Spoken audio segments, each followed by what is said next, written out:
this, it will cost you 50,000 NOK. Or the workshop says, listen, let's try the product from Liqui Moly first. Maybe we can solve your problem with this product. It costs you maybe 500 NOK. For the customers on the workshop, if you actually present a lot more cheap, cost-effective way in the first place, than just going straight to the most expensive one. I think just I want to earn the most money. Absolutely. Yeah. So I think that will help you to build trust. So.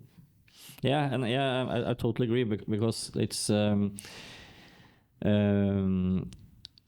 I both have a company car, but I also have some older cars, and I use the local workshops for good and bad, because you get positive experiences, but you also have challenging experiences, let's say.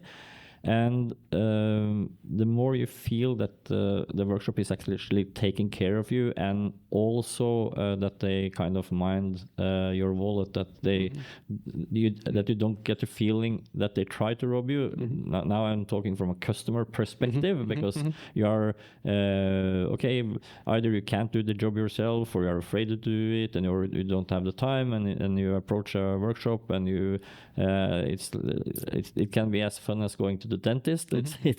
And you're afraid, okay, will this cost me a lot of money? And then if you can, for example, the car behaves strangely, and probably something quite wrong here, and you go to the workshop and you think, okay, no, it's going to be 10,000, 20,000, 30,000 kroner easily, and then you're delivered a solution that is maybe 500 or 1,000 kroner sometimes, and to build, as you said, Øyvind, the customer relationship, because the easiest customer to have is, of course, the returning customer. You don't need to use any ad money to get this customer, and you have always let's say a recurring income.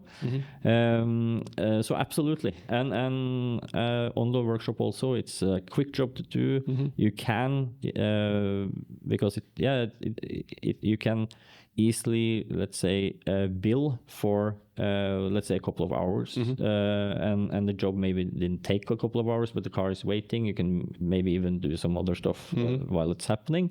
So also for the workshop, it's quite economic, and it can be like income driving in that sense. And if it works, everybody is happy. Sure. I think we have to take into the considerations, if you think from the workshop side, the Euro 5 cars are now almost 20 years old, the first ones, with DPFs. And if you present to the customer that it costs like 50,000 kroners to fix it, they will say no, and maybe buy a new car. Yeah. But if you can provide a solution like this, and maybe it's successful, hopefully, you will have. You mentioned a good example was the dentist and trust. These are two very important points.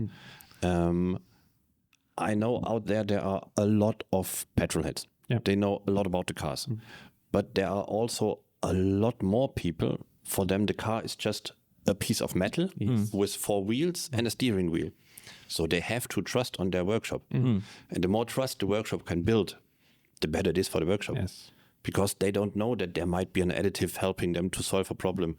They don't know how important a good oil is in compared to a oil with less quality, or with not the correct specification, etc., etc.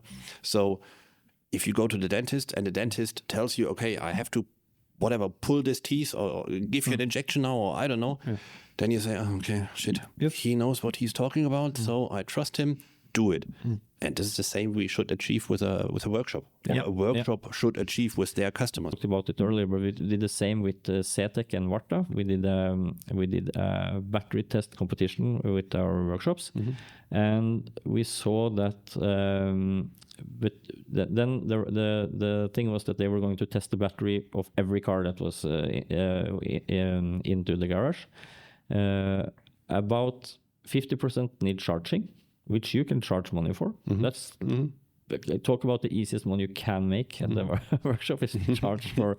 But it's super helpful for the customer. They don't know how to do it. They don't have time to do it. And in the winter, I have several friends that drive recovery trucks, and by far the biggest reason for breakdowns is flat battery. Yeah. So and then they see that between we have done it both in Sweden and Norway, KGK, and we saw that there was some differences, but we didn't do it in the harshest winter, so maybe that. But from about 14-15% to 22-23% actually need a new battery, and that's also a super easy thing to change, or not actually that easy all the time, but it's a nice job, and you make preemptive measures for the customer, and you save the customer from having a bad experience, and it's the same with these things, that